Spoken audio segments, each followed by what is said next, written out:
Welcome, everyone, to the Sports Couch. I'm your host, Greg Bergner. I'm joined in studio by my man, Tyler Corey. We're going to be talking Bass event number 4 that took place yesterday on good old Green Lake. What an event it was. We're going to recap all the action. We're going to show some interviews, show some highlights, and, of course, go over our picks. Tyler, what's happening, dude? It was a rough day in the office yesterday as far as the pick department. Great competition. A lot of those matches could have gone either way.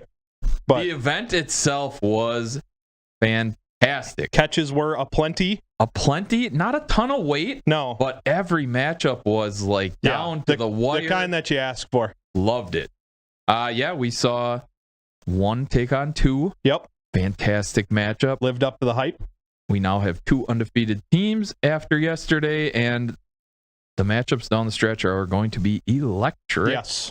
Saw a little shuffle in the standings, and did Green Lake live up to your expectations, what you thought was going to happen? As far as numbers of bites, yes. As far as size, not really. Typically, you'll see a 4 or 5 pounder. I think it was purely time of year and areas that guys were fishing. Guys were definitely targeting areas with more bites, which is what you got to do in this format. You got to put weight on the board. So, what was big fish yesterday? Like 3 pounds? Yeah, there was one. I think it was actually the last one that Kyle Poila boated, and it was a 314. So almost a 4 pounder. But yeah, typically you see big bass in any tournament on Big Green as a 4 to a 6 pounder typically. So yeah, they seem small, but I tell you, the teams that were on them, numbers were good. Yeah, the numbers seemed to be really nice. Man. Overall, first impression of Green Lake for me, I thought it was fun. I like to see them going under little bridges and trying different stuff. I was happy with it, and like you said, man, a lot of catches kept the action going, and the teams didn't really disappoint yesterday. No. I liked it. Nope, it all lived up to the hype. Everyone delivered. Even the lowest scoring match was tight till the very end. The very end. Yeah.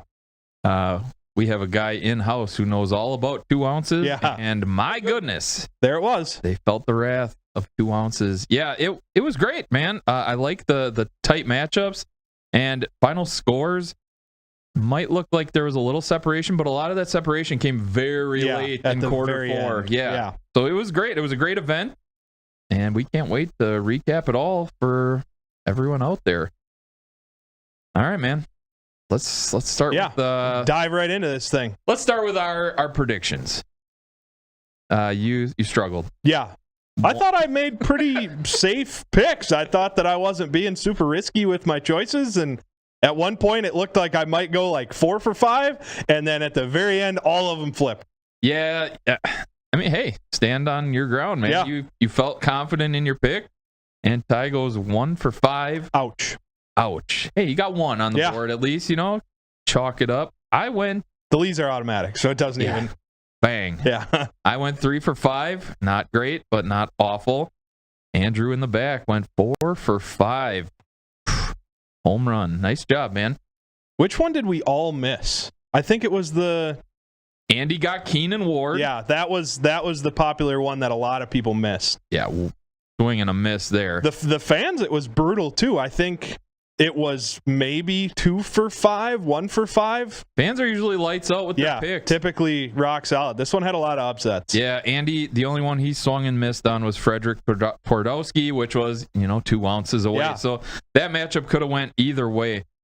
Yeah, it was a lot of fun. Yeah. I love when matchups go down to the wire, like you're hoping for that last second catch and the buzzer beaters, all that fun stuff. These last 2 events are kind of what Head2Head is built for, right? The tail of the tape photo finishes is A1, and then the absolute slugfest, like everyone's catching them. We're talking about just how many fish they can stack up. That's 1B, right? So I agree. The last 2 events have been a great testament to exactly what Head2Head can be and what we always hope for.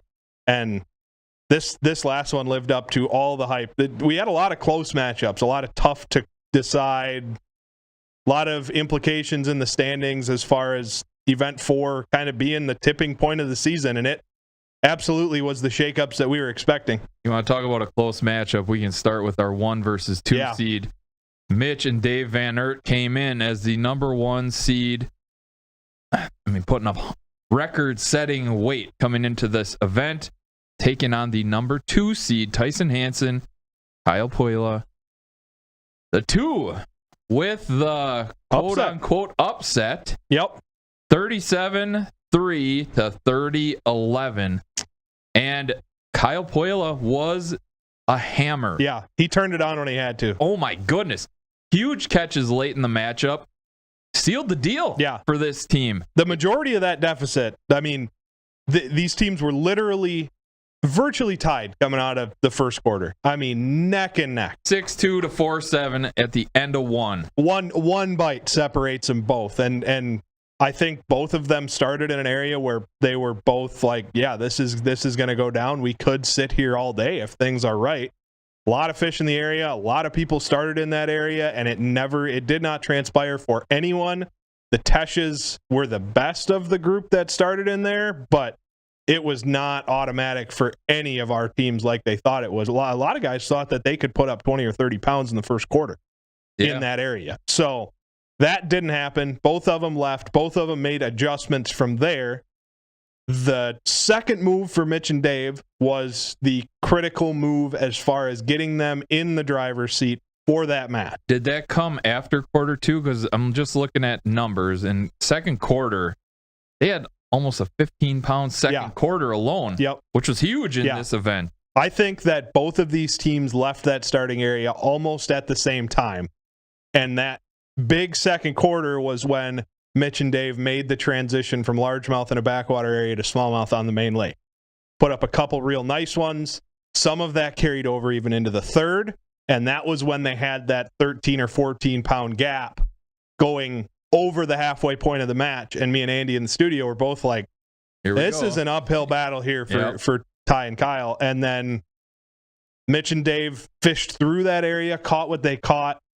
The wind kind of restricted some of that main lake stuff, and also the water clarity. Big Green is known for the algae bloom. That's why it's called Big Green Lake, is because that place can turn literally pea soup green. Like that. Yep. Just with all the farm runoff and stuff. It's very fertile water. Everything wants to bloom in that water. So we've seen that. It's very uncommon to see it this early in the year. But the bottom was covered in algae. The mid column, because of the wind, was stirred up from all that bottom algae, caused this whole sight fishing smallmouth bite that typically is pretty good this time of year on Big Green to be very inefficient. A lot of guys tried it. A lot of fish weren't quite where they should be, and you couldn't see. When you take away your eyes in a bedded smallmouth type situation, things get very difficult. Obviously, advances with electronics allow us to see under the water better than we ever have, but there are still situations, fish spawning on hard bottom where they can't make big deep dish craters. Even technology can't help you. You can't fish for them. Sure. And I think that Mitch and Dave tried to expand on that.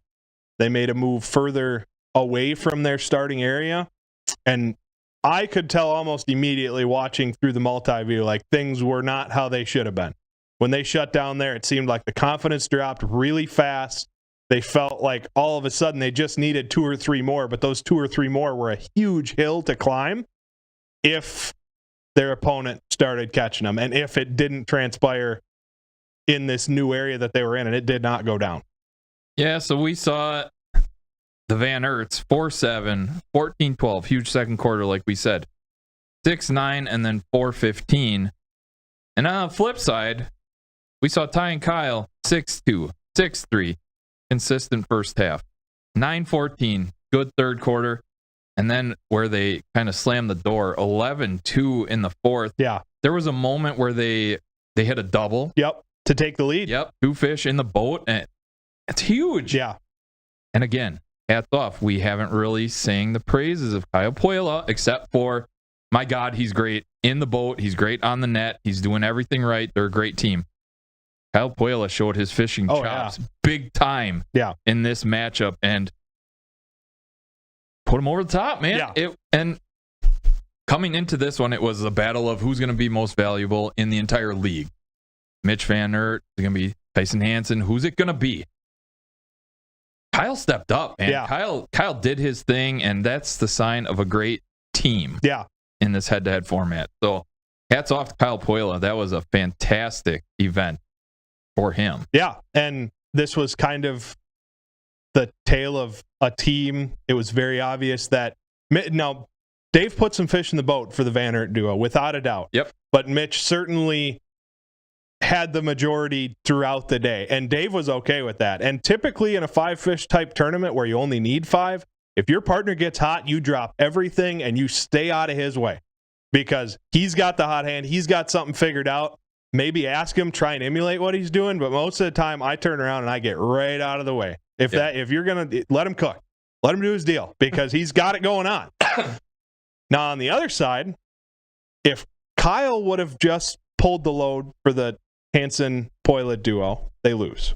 If Hansen pulls the entire load for the Hansen-Poila duo, they lose. So both anglers' catches were critical for this deal, especially when they got in some of those areas where they had it all to themselves. You saw one throwing a big swim bait. You saw the other one throwing a chatterbait. Ty Hansen put a couple of real nice ones in the boat. Kyle Poila ended his day with the biggest of the day, and also the numbers. They just kept coming. Last year, we saw a lot of success between Ty and Mitch. Yes. They were in the same boat, a lot of success, but at the same time, you could tell there was friction. A lot in the boat. Like, they just had the difference of opinions all the time. And Ty and Kyle worked so extremely well together. And I feel like the world could be ending, and Kyle would still be joking around. Kyle would still be keeping it light in the boat. Oh, yeah. The mix of those two is such a deadly combo in this head-to-head format. They got it all under control right now, and they're going to be a very, very difficult out throughout the rest of the season. I really feel like these last 3 events suit their strengths better than the last 2, and they've got wins in both of those 2. So this is, we may be looking down the barrel of another Ty Hansen number 1 seed season. Yeah. I know they do face the Lees yet, so going to be great. That's going to be another headliner matchup, but this one right here, man, this one was a turning point in their season, and it really seemed like they came in clutch when they needed. Yeah, heading into this event, we talked on Tuesday about, like, at least I said, like, Tyson Hansen just seems like the most prepared fisherman I've ever heard or encountered. He's got maps, he's got spots, he knows when to shift, he knows what to do. And that type of preparation, on top of adding Kyle into the boat with like that happy-go-lucky attitude and his demeanor and how they interact with each other, it's just, that's a recipe for great success in this format. So we'll see how it goes, but let's take a look. Let's see what the anglers have to say. I'm very interested to hear what Van Aert say after this. Hey. Ding. Man, I don't know if there's a better way to start off the outro here. Let's get this done right now. Go ahead. Man. I got mess. I got to calm down a little. Stop messing with that. Hurry. I'm good. What an absolutely insane match. We knew going into it, this is going to be tough.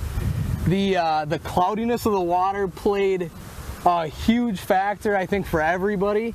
You can't see the beds unless you're right on top of them, so it's really inefficient to fish them. You don't know if they're smallmouth or largemouth. You could waste a ton of time doing that. We came in with the game plan of not wanting to do that at all. It was kind of in the rotation. We looked at them for 10 minutes and said, ain't the deal. I'd have told you not to go there to begin with. Kyle wanted to throw the chatterbait around the whole day. I got loose with the goose. And that was the deal. The chatterbait was the absolute deal. We caught some keyfish and some other baits. Caught a couple on a big bait, which is always a blast. This lake really didn't show off right now. It can be so much better than this. The algae bloom made everything very tough, I'm sure, for everybody, not just us. But I'm telling you what, I'm happy to come out on the winning side of this. Yeah. Number 1 seed, boys. Number 1, unless men caught it. Yeah, whatever. Either way, it's another one down, and Ron Twardowski. Hey, next on one of my favorite bodies of water on the schedule. Hey, Lucky Fish Flops, baby. Look at that giant. Yeah, obviously the outcome wasn't what we wanted, but I don't know. I thought it was going to be a better bite overall. Yesterday, the largemouth were really fired up. I mean, seemed like pretty easy to catch them, and so that kind of was part of our game plan. And after the first hour, there was 3 other teams with us, and we saw nobody was really cracking them. So we decided to run to some of our smallmouth, and problem for 20 minutes is all.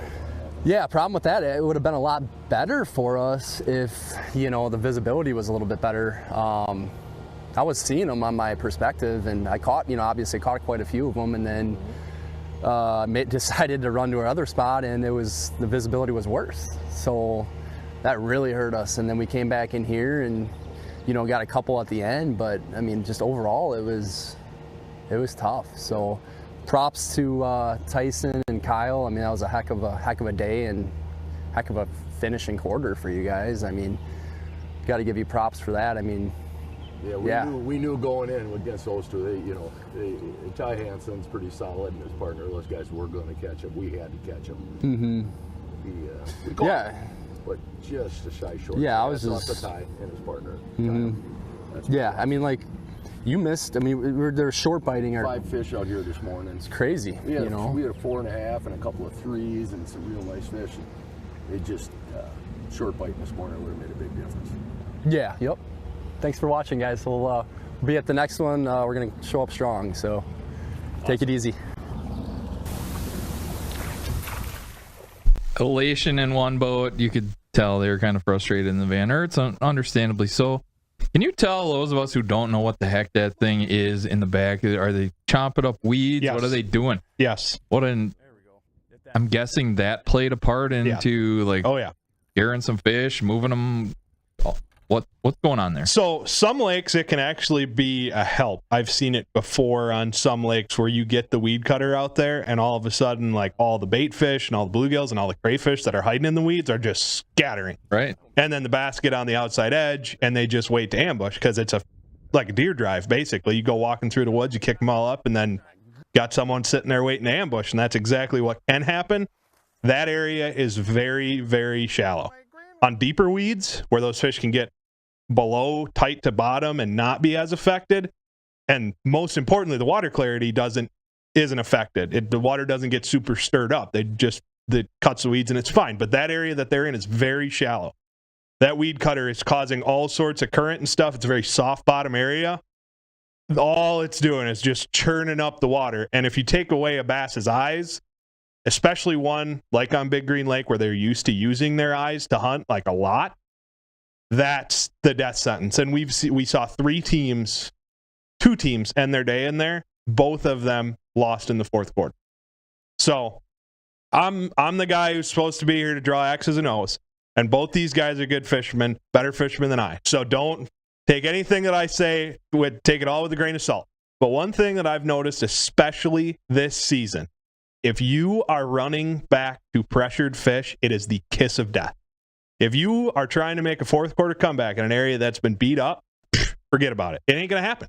We saw it in the last one. We saw it in the one before that. We saw it in the one before that. If there has been a ton of guys through your area, you got to go.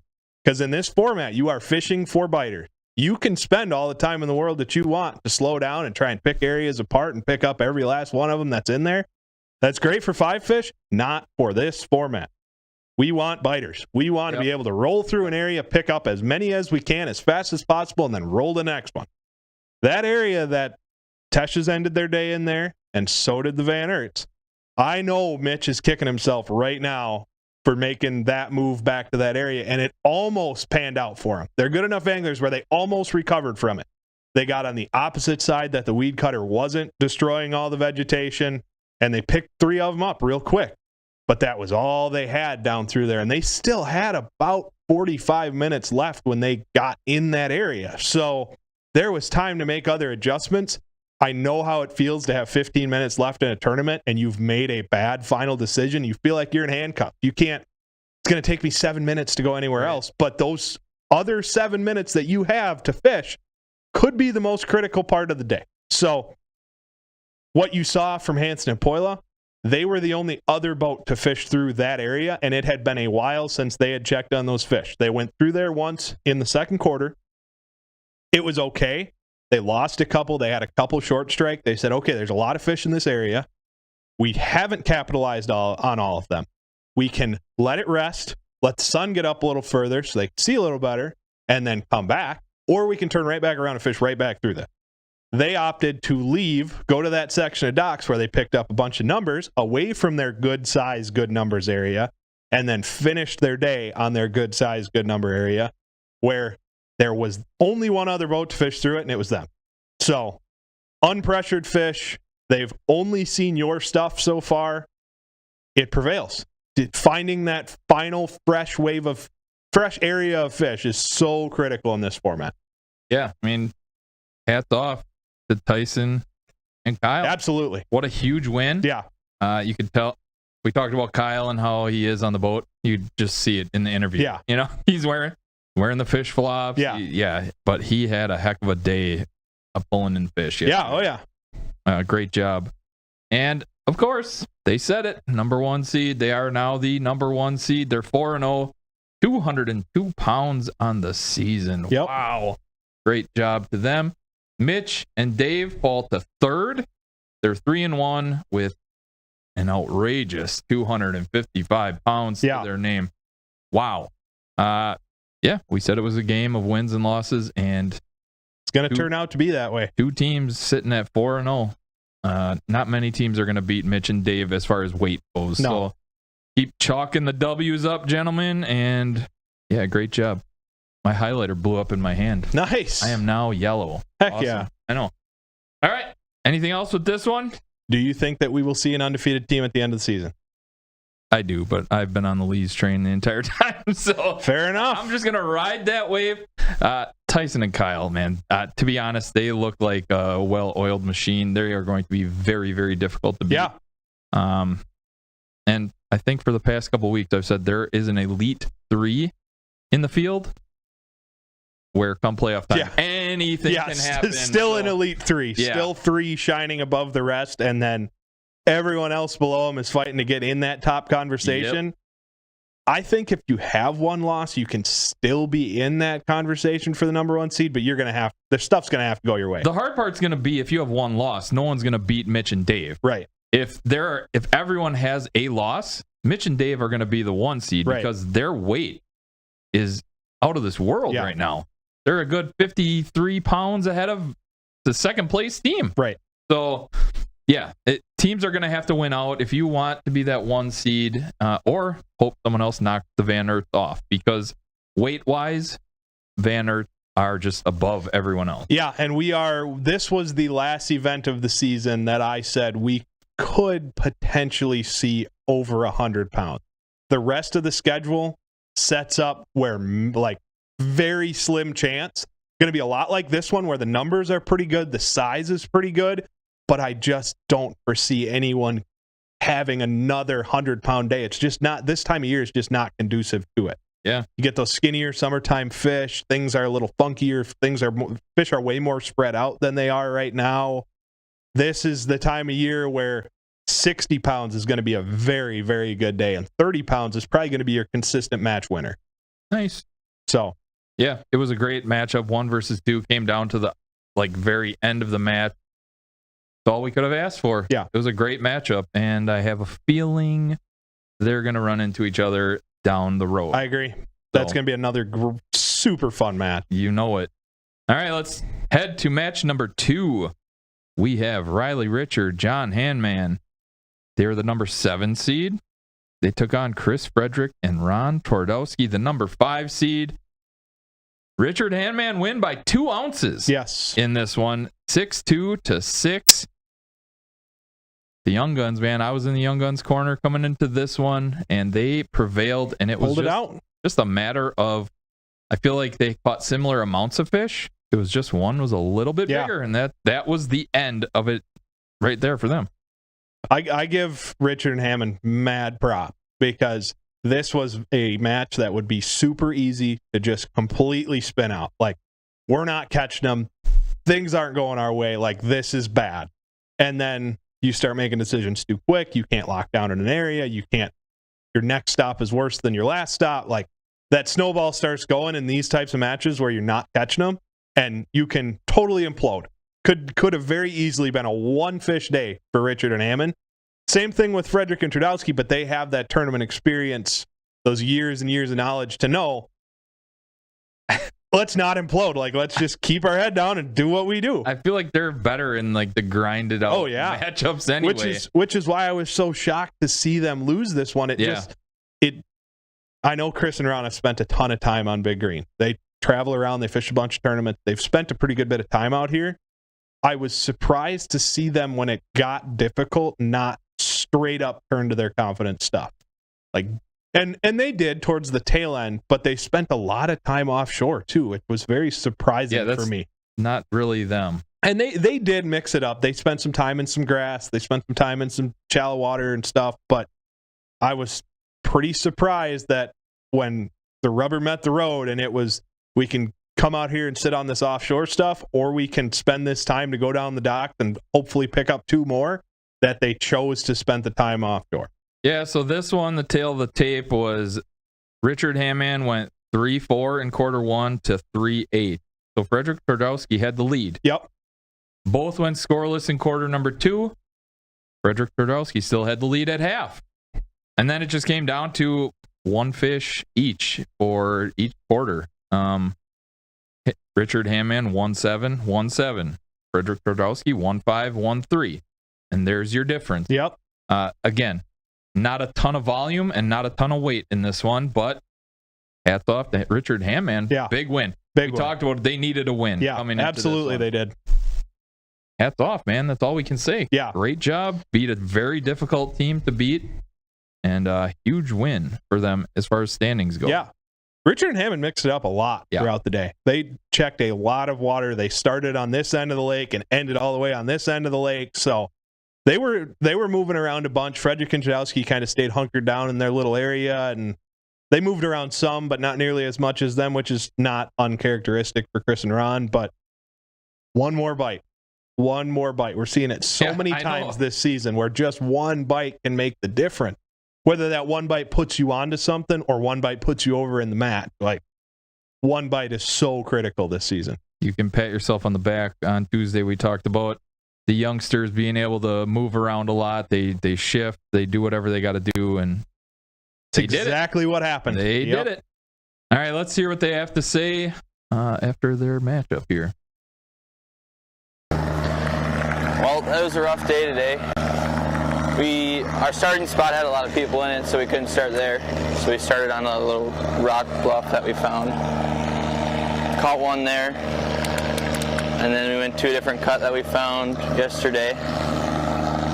Missed a couple fish, and later on in the day we missed a couple other key fish that would have helped bump our weight up, but other than that, we made most of it. The most of what we had, yeah. You got anything else? Yeah, I mean, we had like a day and a half to come out here, and it was awesome fishing, and a lot of carp and a lot of, I don't know what else, but whatever this lake gave us, and a lot of our fish are not in the spots that we want them to be, and a lot of the people were in the spots that we wanted to be, so we just had to run around. We probably moved like 7 or 8 times and just, like, where's a spot that we can catch a fish, and just got, I don't want to say lucky, but we were just nickel and diming them, and was barely able to play with a 6 pounds 2 ounces is crazy. 1 by 2 ounces is insane. But yeah, hopefully next time we can catch some more fish. Yeah, hopefully it'll be a little better next time. But yeah, that's all we got. Good props to Chris and Fred, and to keep it like that. But yeah, thanks for watching. It's intense. It was intense. Yeah. Last 60 minutes. Didn't go as planned. Had a day of practice yesterday, found 3-4 spots with fish. They didn't play today at all, virtually not at all, so it's the way it goes, I guess. I thought we had a solid plan, at least catch a couple of fish in each spot. I thought we had to bounce and fish spots 20 to 40 minutes at a crack, and there's fish there. I could see them all. Just weren't biting today for whatever reason. It's just frustrating. So obviously they didn't have a great day either, but got a little bit more. 2 ounces. On to the next one. Sick. Every time we're about to turn around. In that first interview, was that the weed cutter? That really loud? I don't know. It was loud. Yeah, it was loud. And then Chris and Ron looked like they were out in the middle of the ocean out there. How far out were they? They're probably on the break line, so a couple 100 yards off the bank. Yeah, we didn't see a lot of them heading out that far. So maybe a last-ditch effort to try and get. When you see the scoreboard that close, butthole's got to pucker up a little bit. Yeah. You know, Absolutely. Just one. It just takes one. And nickel and dime. They said it right. Nickel and dimed them, and a win's a win. Absolutely, it is. Don't care if you win by 100 pounds or an ounce. Doesn't win. do you much favors in the total weight column, but if you get the win, it is what it is. Yeah, this put Richard and Hamman 2-2. They jumped to number 5. Yeah. What a huge Good leap. spot. Yeah, great spot to be in. Total of 97 pounds. Not fantastic, but keep winning. Yeah. And Chris and Ron, they fall to number 6. So still in the playoff picture. 2-2, 89 pounds to their name. At this point now, just hold on. Stay in the playoffs. It sounds like they face Tyson and Kyle next week. Yep. No easy shakes there. That is a tough one. Mm-hmm.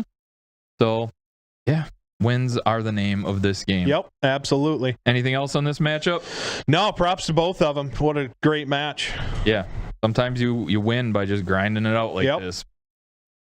These are the fish, right? Yeah. All right, next matchup. Logan Keene, Matt Ward, our number 9 seed. Winless on the season. They took on Matt and Hank Steffen, our number 10 seed, also winless on the season. Someone was going to win. Yep. Hats off to Logan Keene and Matt Ward. They win 12 pounds to 6 pounds.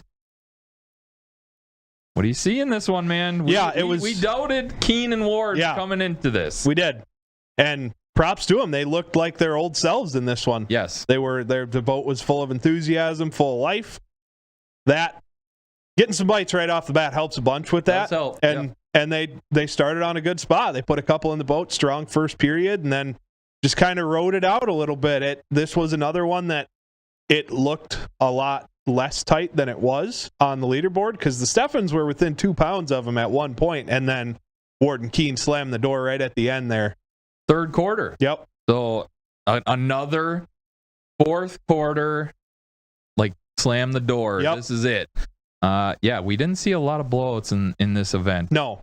But hats off. You got to catch them. You got to catch them, right? Absolutely. So fourth quarter, game's close, match is tight.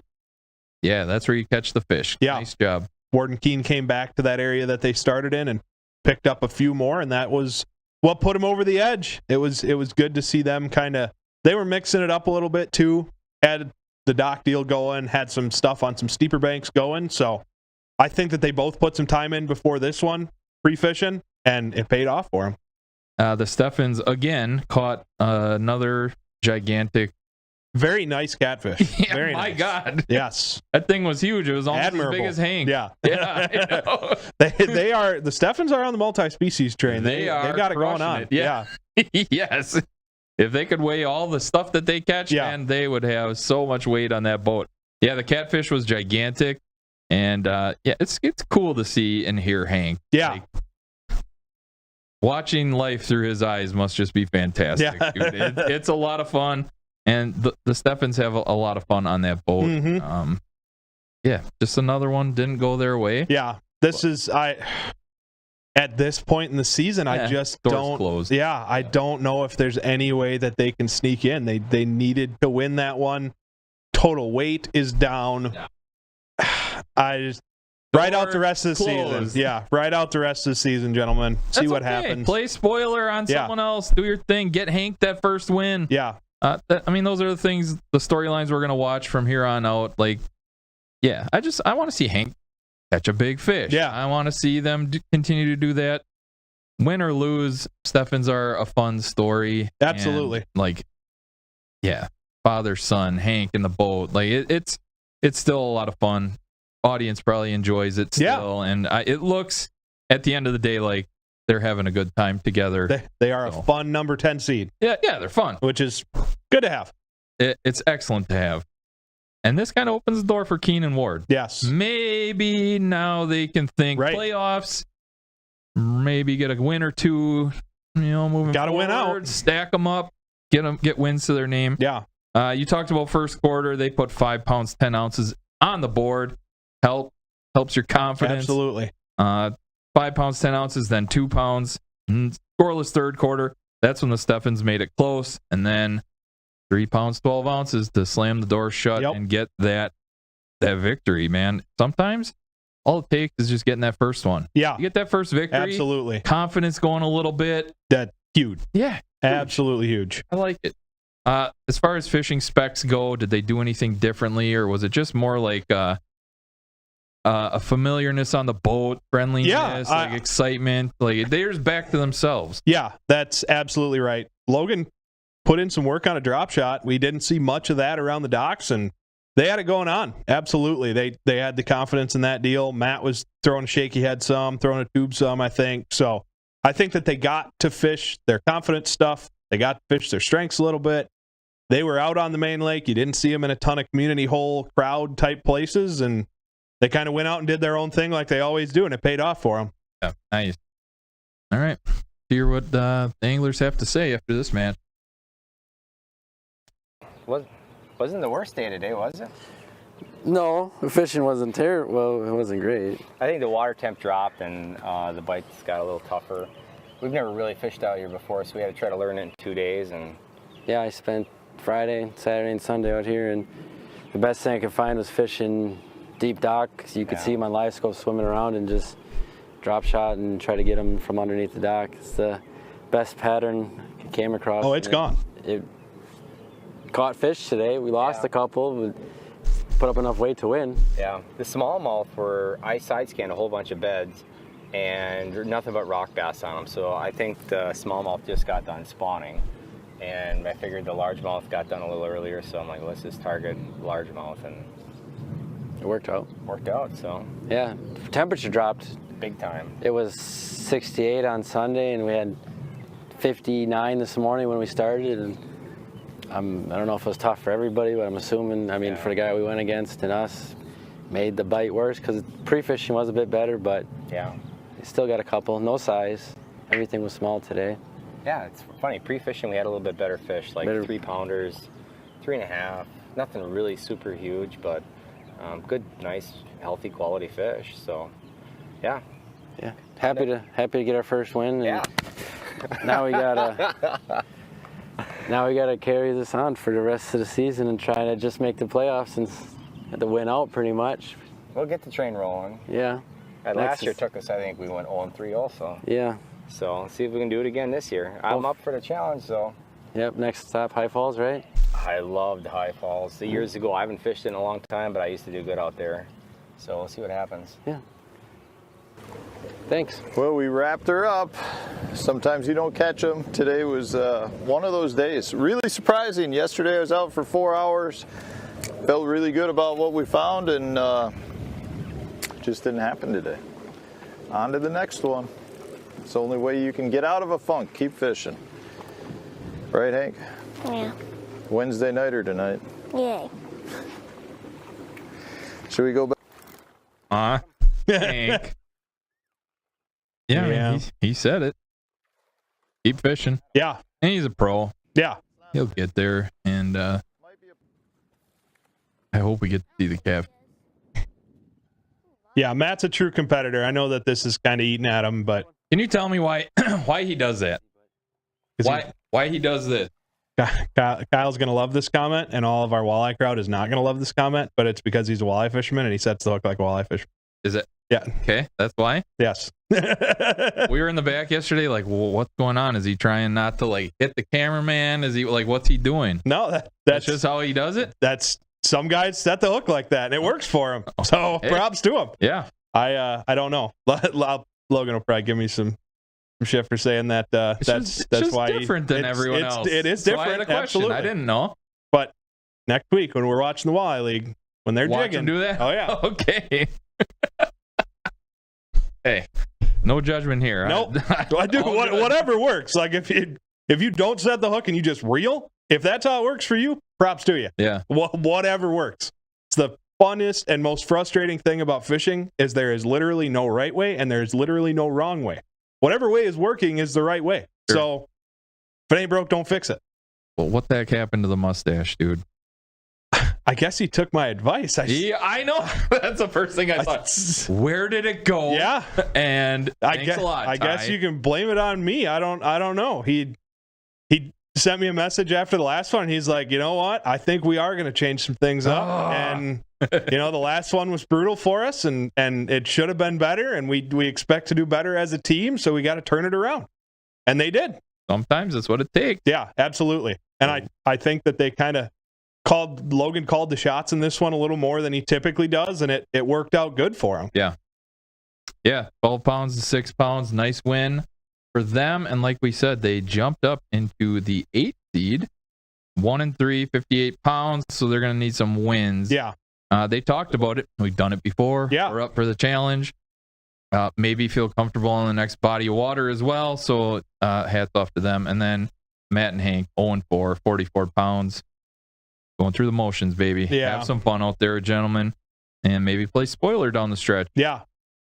Very capable. Got to be one of those teams in the mix, too. Very capable to do so. All right. Anything else with this one? Don't think so. All right. No, sir. Next one. Ben and Brian Tesh. They were our 6th seed. 1-2 heading into this event. Taking on Dale and Grant Neubauer, our 4 seed at 2-1. Yeah. Man. I think we're sleeping on the Neubauers a little bit. I think Grant's like, yeah. I was gonna say we're talking about Ben a lot, and rightfully so. Ben's got all the accolades. Grant's Grant's legit. Yeah, I think Grant's legit, dude, for sure. And we talked about they had their replacement come in. He saved their season. He did all. Newbar said, "Hold my beer, dude. Yeah. We are here." Yeah, and they took care of business. They beat the Teshes. Yeah. No slouches. Now the Teshes are on a 3-game skid. Ouch. That hurt. Went from the number 1 seed. They are plummeting fast. But I agree. We're sleeping on the Neubauers just a tad right now. And I think so. Grant is an absolute stud. Yeah. We gotta put him up there. Props to him. Stud category. Yeah, Grant is a dude. They ended up winning this one 19 pounds to 14.8. Hats off the Neubauers. Yeah. I wish I could redo my picks at this point, but that was one I got wrong. Yeah. So me too. Yeah. It's the first time all season that I've gone with the Teshes. I really felt like this one was going to be a tight one, just like it was. I gave a little bit of an edge to the Teshes just because I felt like they'd spent some more time on the water there and they had some more stuff in the deck of cards. But I think the Neubauers only got 6 hours of practice. Grant posted something on his social media at 10 o'clock on Tuesday that he was out on the water.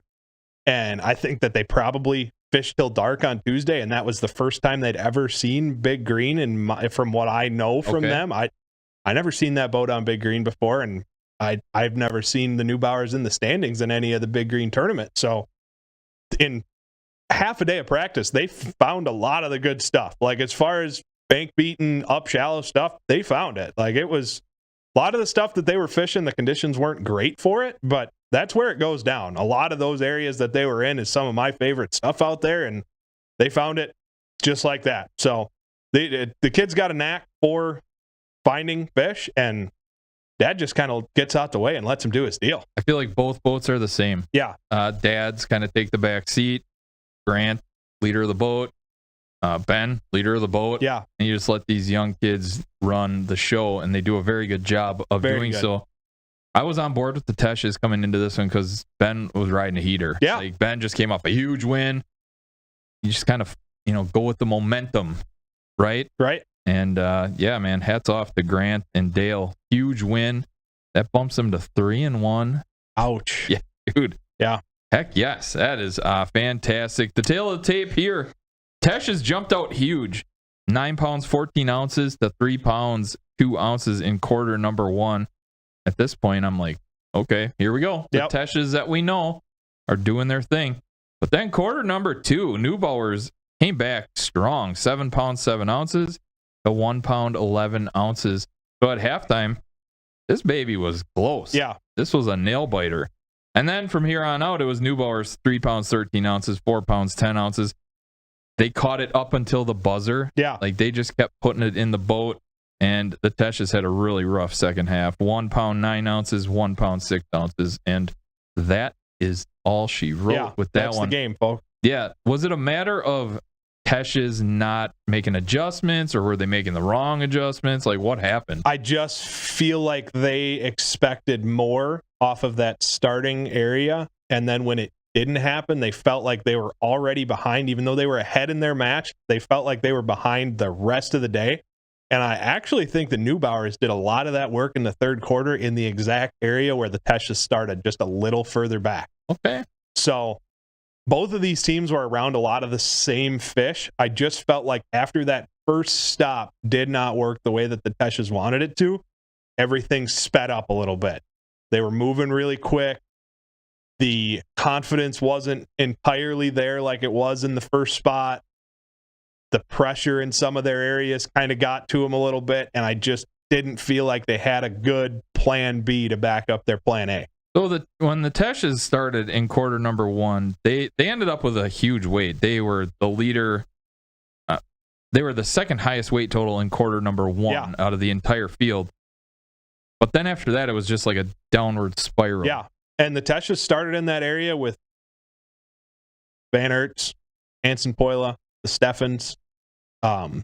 Richard Hammond wanted to start in there, and it was full. So all those fish were just gone. And then not biting. Yeah. Okay. And then the adjustments just didn't get made, apparently. Yeah, for the most part. That's how I read it. And I know that Tuesday kind of threw a wrench in things because it was very much like the conditions that we have today. Low clouds, not much sun, very low, high temperature compared to what we have been seeing. I think it was only in the mid to lower 60s on Tuesday. So water temp was at 72. If your high is only 63, 64 throughout the day, that water temp's doing this all day. So that changes a lot of those shallow water, flatter areas where we've seen a lot of guys start. And those fish are known to be fickle. Like, you get a couple warm days early in the spring, April even, and all of a sudden there's fish on beds in those areas. You get a couple of cold days, you go through there, it's a ghost town. Those fish suck in and out of those areas because they're really close to the main lake and they have deep water access close by. Fish know 10 kicks the tail and they're in spawning water, and inversely 10 kicks the tail and they're out back on the main lake. If you're heading into an event like this, like I go back to Tyson Hansen. It's just because this is what I know, because I've heard him talk about it. Do all these anglers have like a map of spots that they are going to try? And if so, like, why are they not bailing on said spots when you come away with a pound in a quarter? Right.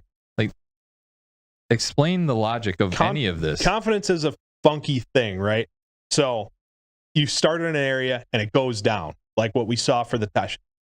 Not nearly what they expected, but great weight. Almost at 10 pounds, almost on a 40-pound pace for the day. Right. Good start. Your next stop, if it doesn't feel like the first stop, that confidence in your mind, you're like, something's not right. Things are not going great. But then the devil on your shoulder's like, but there was fish in here in practice. There was a bunch of fish in here. Like, we just have to make some sort of adjustment in this area because these fish didn't just leave. And sometimes they did, sometimes they didn't. But can't you see that on your little machines, though? Not in a lot of these areas where these guys are at. Yeah. Shallower water, lots of vegetation. Those fish have a lot of places to hide. It's tougher to use forward-facing and your locators to figure out if those fish are still in those areas. But you got to do it by rod and reel. And a lot of times your first instinct is not the best one, which is to speed up. Speed up, speed up, speed up. And I know that I got on the Teshes in event 2 for slowing down, fishing slower presentations, because we saw the Van Aerts put it to them on a moving bait. That's the trickiest part of fishing right there, is it's literally like a two-way street all the time, crossroads all the time. Do I go left? Do I go right? Do I go left? Do I go right? The best anglers in the world, if they go left and it's not right, they take 3 steps down that road, 3 steps back, and they're gone. What a lot of guys get tripped up on, me included, they make that adjustment, it doesn't go down right away, and it's like, are they still here? Do I leave? I just ran all the way over here to fish this spot. It's going to take me X amount of time to go fish something different. Do I take the safer bet and believe that there's fish still in here and I got to figure out how to catch them, or do I bail? Do I completely bail? In an 8-hour day, sometimes it works to stick it out in those areas because you're able to get a couple more bites. But in this format, when you need biters, you hear Nick Schertz talk about it on the Walleye League, especially when he sees guys setting up for a trolling pass. If your boards are all in the water, if you're 10, 15 minutes and you haven't had a bite, something's not right. Something's not like it was in practice. You got to go. The biggest reminder that I tell myself is when I shut down here yesterday in practice, how long did it take me to get my first bite? If it took me 3 minutes, I shouldn't go 20 minutes without a bite in here. Right. Like, they're in here, Right. they're biting. So why am I wasting my time in here? Something's changed. They're not the same. I need to find something different. And that's where I haven't seen it a ton this season, and I would like to see it more, is guys get so dead set on, this is my spot A, this is my spot C, this is my spot D. And maybe if spot D doesn't work, then I go back to spot A, because you have to be able to make those on-the-fly adjustments. The toughest thing to do is to leave what you practice. But on the flip side, you have to think about how you were fishing. Practice is always better than the tournament every single time. I shouldn't say that. 90% of the time. Yeah. But in practice, all you were doing was fishing freshwater. You were never going back to spots that you checked before, right? So why can't you do it during the tournament? You're not in handcuffs. Your hands are not tied. You're able to literally go anywhere on the lake. There's zero restriction. So let's just go find something new. Let's scrap this because it's not working, and let's just go look for something else. And you've seen, like, I would have loved to have seen the Teshes just go, okay, the boats are all here. I'm going to go over here. Maybe there's a reason there isn't a boat over there, but at least no one else is fishing it. At least these are fresh fish. Yeah. So I don't know. And then the Neubauers were on a lot of very good stuff. They made good adjustments throughout the day.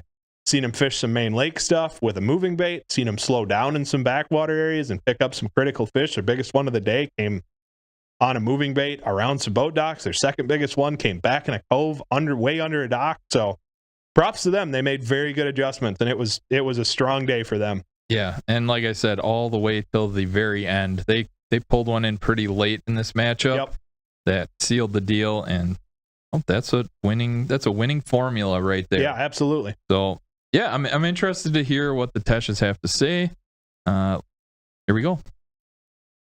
Hey, yeah, we had a lot of fun. It was pretty stressful. The big thing for us was moving. Like, we had a lot of good spots yesterday, and they kind of went to crap on us. So we just ran around. We had like some 10-minute runs across the lake and figured them out. We got what we needed. We're using these Senkos and black and blue jig, just a swim jig, and it's a lot of fun. Dealing with a lot of algae. Yeah, a lot of that green cast. stuff. Yeah, but put our heads down and we kept going for it. And yeah. We were down like, I think 9-0 for quite a while, and just like the same spot we started on is like our best spot, and we were kind of spun out, so we just ran around, tried to find some more fish, found some fish, and it's at like 10 pounds, and come back here, probably caught 8-9 pounds the last 30 minutes. So just big thing for us is just making moves and changing everything up. Had a great time today. I messed up a few times, but hey, that's fishing. Right in the beginning, we were struggling. Like, we lost a couple fish and caught some northerns. He poked one off. He's going with the net, and it shoved him off. Just had we left like 10 pounds on the table today, just losing them. But that's fishing. Yes, right here, buddy. Don't really have too much to say today. It was poor execution. We made a couple decisions that I wish we could have taken back, and lost a couple of fish that probably would have put us over the winning mark, but just how it goes. We didn't do our best. Yeah, it's tough when you're not able to spend a whole lot of time out here practicing ahead of time. We were out for just a little bit, and we only live about an hour from this lake, and we really don't spend a whole lot of time here. But yeah, we didn't quite execute the way that we needed to, and we'll get them the next time.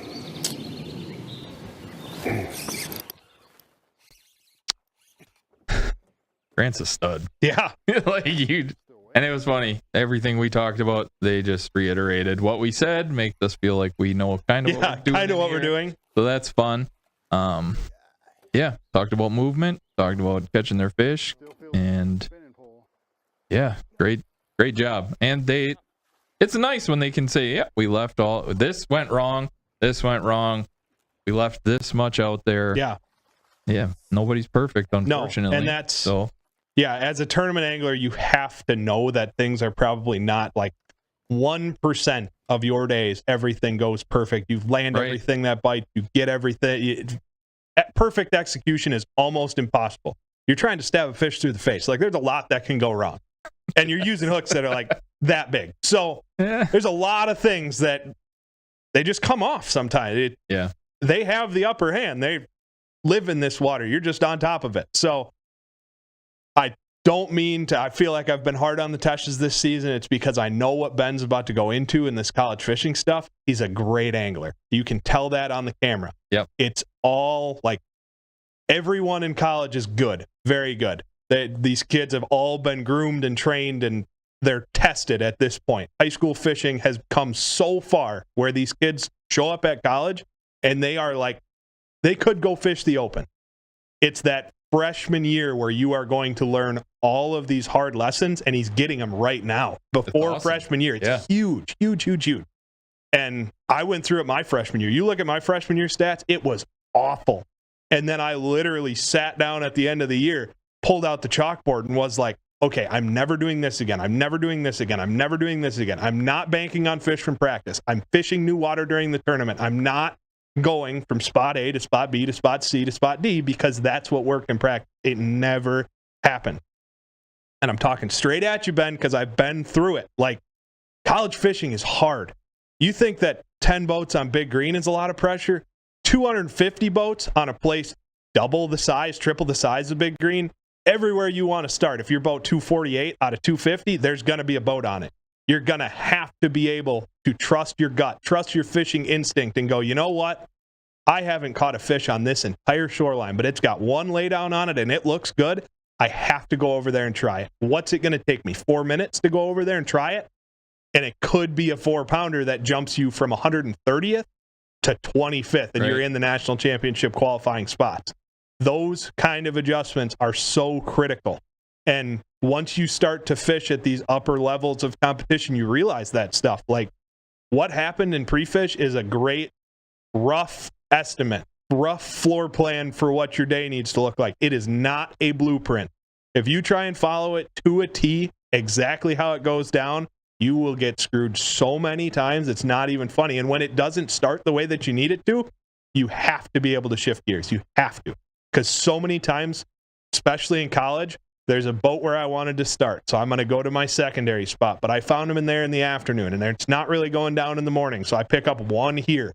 And now I'm out of stuff. Like, I had plan A, plan B, and I just got to chalk it up and I got to go fishing. Yep. I just got to trust my gut, and I have to just go. Pick up something that you're confident in, find some water that looks right to you, and just go fishing. Trust your gut. You've caught thousands and thousands of bass in your life. Just trust what your instincts are telling you. Your mind can get in your way so many times, and being able to keep that flat line, you never saw Grant get too high. You never saw Grant get too low. Yeah, they talked about it even being down 10 pounds. Yeah. Just keep fishing. And I'm going to tell you, I love the dynamic of father-son in the boat. Like, you just tell Grant and his dad. These were a lot of fun. Yeah, man. It's really fun. It's great to see. At the end of the day, they can kind of laugh. Like, Dad, you knocked one off. Yeah. Well, you lost one. Yeah, okay. It's fishing. Fist bump. Go have, a good time with each other. I love that. Really fun matchup. And what this does in the standings, Grant and Dale are our 4 seed. Might be sleeping on them a little bit right now. They're 3-1, 106 pounds in the boat. And look down at number 7. Brian and Ben Tesh, 1-3, 143 pounds. That first event is still kind of helping them. Yeah, oh yeah, big time. As far as weight goes, but they're going to start having to put some W's in the column. So, yeah. Fun event. Nice job, Dale and Grant. Huge win for them. And we'll see how the rest of the season plays out. Let's head to our final matchup. this was a must-win for Jeff and Tony. Jeff Gagnow, Tony Malika, they came in our number 8 seed at 0-3. Huge weight, 145 pounds. Yeah. They're right there. Kind of getting screwed, you know? Little bit. Week in, week out. They could not catch a break. And they couldn't catch another one. They faced off against Meng and Chi Lee, our number 3 seed, 3-0, 164 pounds to their name. Meng and Chi with a huge win, 28 pounds to 13 pounds, and they kind of dominated from start to finish in this one. They sure did. This was the matchup out of all 5 matchups. This one was not really close. No. From the get-go, and it started fast. Lee's knew they had fish right away. They cast, they caught, and they put up 15 pounds in quarter number 1 and didn't look back. It was cool to watch I got to watch the Lees. I was working their machine. I got to watch them from start to finish. They moved around a lot. They got to go under bridges and they fished the banks. They did their thing, and you know, they are just steady Eddie. How many people did you see the Lees fishing around? How many other competition boats did you see in their shop? I don't remember many. If any. Yes. The Lees are doing their own deal, man, and it is working. I love it. You do not see the Lees in community hole. It's totally the opposite of what we saw last year, where they camp on community holes all year, They and you dropped see the how it anchor works. and didn't move. Right. It was awful to watch. And they are doing different stuff. They are on their own deal, and that's kind of always been their deal, even fishing 5-fish tournaments and big stuff. And the Lees they do their own thing. Like they don't mess with crowds. They don't get in groups of people. They understand the power of fresh fish. And you look at where they started, like super high percentage. They never, last season we saw it a lot, kind of low percentage stuff. Like the textbook says it's high percentage, but everybody knows about it. And everyone knows about that bridge. But a lot of guys drive right through it and never think to fish it. But it is a huge pinch point. Those fish are spawning back there. They all have to swim through this bridge if they want to get back out to the main lake.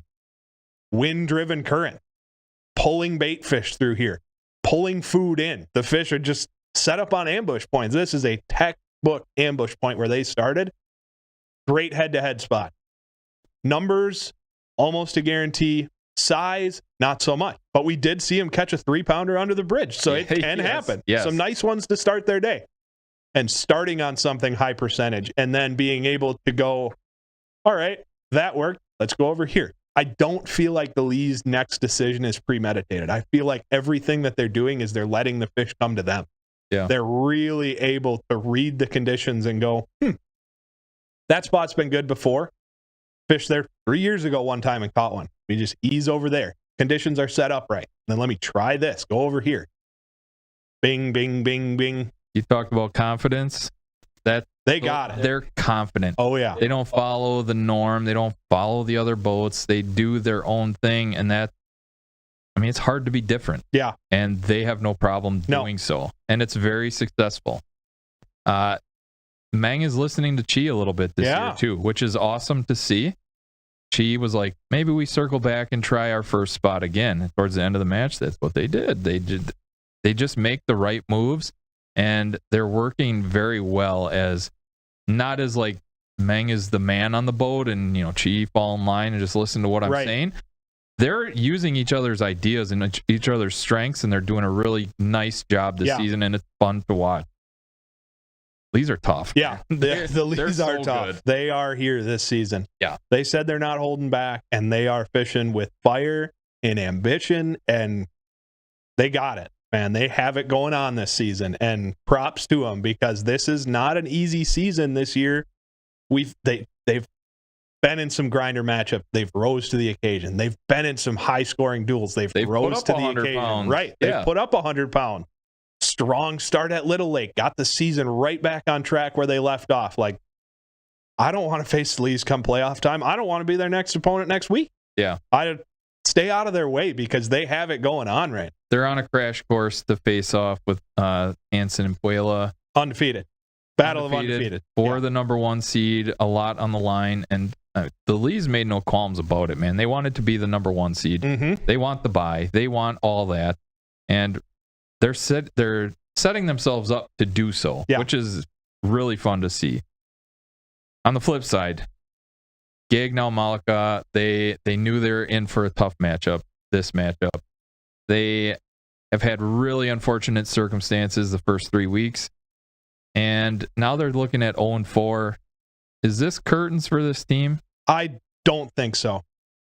I think they have to win out, and I think they have a tall task ahead of them, but I think that they have some more winnable matchups in their future. Their next one is the turning point matchup, without a doubt. Do we know who they face next week? Neubauers. They have to beat the Neubauers. Not a cakewalk. But, dude, I feel so bad because you look at their season, and event one was, I don't want to say more or less determined by a boat draw, but the Teshes were their opponent. The Teshes got the best hole on the lake. They put up the best weight of the day. Yep. Malika and Gagnow knew that they were in for an uphill battle in the first 8 minutes of this season. Like, Teshes started on the best hole in the lake. We have to find a way to beat them. And they came so close, they couldn't finish it off. Yeah. And then Murderers Row for the next 3 events. Yeah. They got the number 1 seed, the number 2 seed, and the number 3 seed the last 3 weeks. Hey, and now they have the number 4 And now they have the number 4. They have to beat number 4. Yeah. If they want any chance at the playoffs, and the only reason I'm saying that there's life yet is that total weight. Huge weight. Huge weight. If they can just continue to add to that, they've put up strong weights every single time. That's how you end up with a total weight like that. They're catching them. I don't feel like they're in the conversation for a number 1 seed if you look at just if you take records out of it and just put what we've seen so far this season, momentum, angling ability, you name it. But I'm putting them at a strong, I feel like without wins and losses, they're number 4, number 5 team.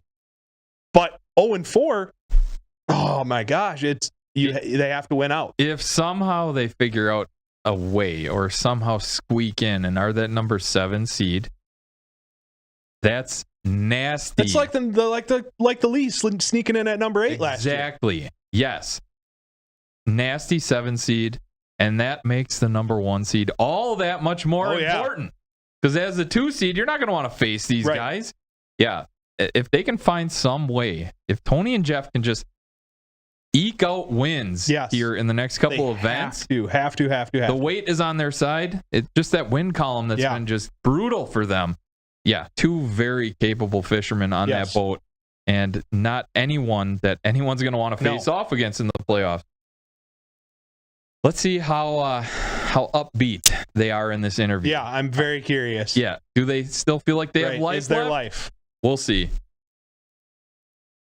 All right, guys, thanks for tuning in. We came out pre-fish Saturday, Sunday. Saturday was rough. Sunday we found we found some post-spawn fish, pre-spawn fish, spawn fish. Because of me? Sure. We want to give you the credit. Yeah. But unfortunately, a fish moved. We did catch a few, but we were aiming for what? 60 pounds. Yeah. Figured we get 50, 60 pounds today. Ended up with, I think, 29 or close to 30, I think, something like that.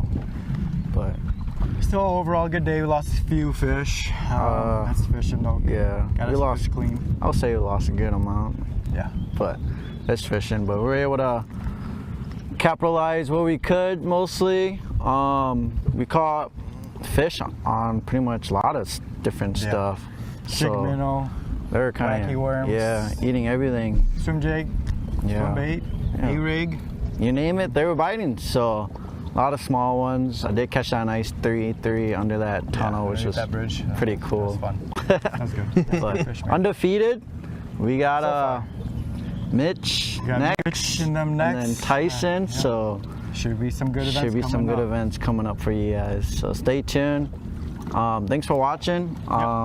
Thanks, family, friends. Thanks for tuning in. Yep, and give some love to our sponsors. Yeah.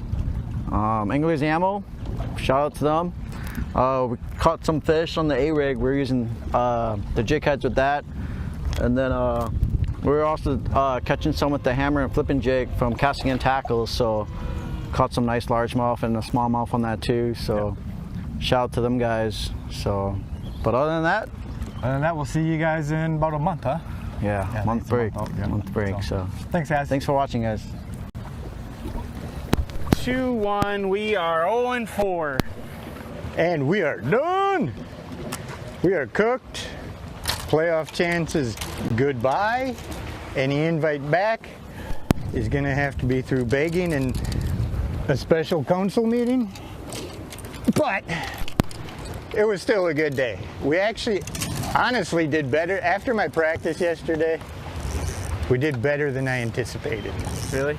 And it would have been a lot closer had we not lost those 4 at the boat. Those 4 verified largemouth that came off at the boat. Oh, they did catch 28 pounds, so it would have been closer, but we don't know if they fished clean or not today. But right. I broke 2 off, dumped 1 at the boat, you broke 1 off, and that was 8.5 to 10 pounds. They were all okay fish. What? But now, I guess... They asked me this morning what they thought it was going to take. I told them after practice yesterday, 25 to 30 pounds. Yeah. So, I guess on to High Falls for Jeff, not me. We'll have a sub for me. Yeah, I guess we're just going to play spoiler and put up some weight and try to make some entertaining TV for you. Enjoy the rest of the season. See you guys. Well, Jeff will see you in a month. I'll see you in 2 months. So they think they're done. Yeah. Yeah, they think they're done. That's sometimes the most dangerous spot to be at. Just when you really think free fishing? Yeah, when you really think that you got nothing to fish for, that's nowhere to go but up. We'll see. Yeah. So likable. Yeah. They're so dang likable. But yeah, again, if we do the math, they are not completely out of this. No. Right here. This is awesome. The big one. I love watching this. And what a move. Yeah. Like you see them creep under that bridge. They knew a fish was under there. They were chasing that specific fish. And man, they got it. The Lees have no easy cake coming forward. They are entering Murderers Row. Yes. Facing off against Mitch next. Yeah, the number 3 seed. Yeah. Oh, what a great matchup that's going to be. And then the 1 seed. So nothing easy. No. Moving forward for the Lees, and yeah, can't wait. I think it's going to be fun. They caught a lot of rock bass. Caught some rock bass. Oh, yeah. I didn't know that was even a different species. Yes. And not weighable, but now I know. Oh, yeah. Look at all the things I'm learning There is this a season. bunch of them. There were a lot of them. Yeah. Yeah. One on the A-rig for Chi. This is what I mean. They were just mixing it up throughout the day. Like they literally let it come to them. And that's the best spot to be in as a fisherman. When every decision you're making is good, like you can't be beat. Kind of what they do. Yeah. Yeah. Again, a well-oiled machine. The Lees are fantastic, and they are our number 2 seed at 4-0, 192 pounds. And Jeff and Tony are our 9 seed. Yeah. 0-4, have 159 pounds. One win and some help is all it's going to take right now, Ty. That's it. Yeah. So it's not over. No, they have an uphill battle ahead. They know they have an uphill battle ahead. They need a lot of help. Yeah. But it can be done. Without a doubt, it can be done. Again, consistency. They've consistently been fantastic. They've been putting up a lot of weight, obviously not getting the wins, but their consistency could save them at the end of the season. Oh, yeah. We don't know. Yeah. It's very possible, though. You win a couple, they could win 3 matches in a row. Absolutely. Who really knows? Yep. But either way, hats off, dude. I think it's great. The Lees are now our number 2 seed, 4-0. Can't wait to see how this shakes out. And Jeff and Tony are our 9 seed. A really fun event. Event 4 did not let us down. Very intense. Big Green Lake. No record breakers, but a lot of season breakers, bracket breakers. Very intense. If we're going to see low weight, I want to see tight matchup. Yeah, flip-flopping. Yeah. Mm-hmm. And like we said, there weren't a lot of huge gaps in score. Almost every match came down to the wire, and that's what we want to see. We want to see the intensity here on Head-to-Head. What's our next event? Next Bass League event is in a little over a month, towards the end of July. High Falls Flowage. Heard a lot of guys talking about it. Yeah. Kind of a wild card event. Not a lot of teams have spent a ton of time up there. It's going to be kind of a level playing field for a lot of guys. I'm sure they're going to spend some time during this break getting accustomed to that body of water. And then we got High Falls, Fox Lake, and the Wolf River to end our season here with the Bass League. Cool. Kind of shifting gears a little bit, giving the shallow water guys some more room to play with, some fisheries that might suit their strengths a little better. So interesting end of the season there. And then we're going to be talking about playoff implications next Tuesday, because Walleye League event number 5 is coming next week, Wednesday, and the season this is the time right now. Almost over. We can start breaking out our brackets and our whiteboards and really start figuring out who needs what, and kind of the moving and shaking, the puzzle pieces, the standings are really starting to become clear at this point. You have solid front runners. You have some teams that are flip-flop, could be in, could be out of the playoffs. Some returning faces that I am shocked to see in the position that they're in, both good and bad. Teams looking to play spoiler. Yeah, absolutely. Yeah. Some teams on the outside looking in, and maybe their chances at the playoffs are done, but they have a prime opportunity to spoil someone else's season. Yeah, so. you got it. Hey, great job today, Thank Ty. you. Andy, way to stick it out. And next week, Tuesday, we will be previewing our next walleye event number 5. We hope you all enjoy it, and come join us and let us know how we're doing here. Yeah, on behalf of myself, Tyler, Andy, thanks for everything. Till we see you next time. Be great.